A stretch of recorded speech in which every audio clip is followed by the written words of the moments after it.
Hello everybody, welcome back. Another Adobe Photoshop tutorial. In this one, I'm going to show you how to get rid of wrinkles in under 60 seconds. Let's get cracking. Okay, start your timer.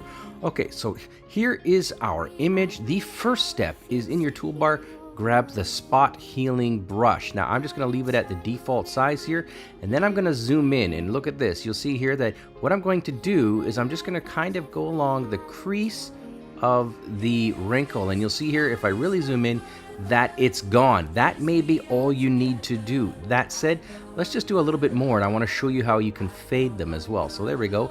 Here's a second one, and if we zoom in, you'll see here that it kind of just doesn't quite match the pixelation. So what you can do is, if you get a pretty good job but it just doesn't quite look natural, head up to edit and then grab fade spot healing brush. What we're going to do is we're basically going to fade it, and then this way we can make it so if we fade it to 0, it's done nothing. If we fade it 100%, it's 100% obviously of what that spot healing brush did. So I'm just going to pull it back a little bit, and then you'll see here that sometimes maybe around 70% it gives us a little bit of a better look. So I'm going to go ahead and try this one here, and then I'll go back and edit, and then maybe I'll fade this one a little bit here, something like, let's go with something like 66%.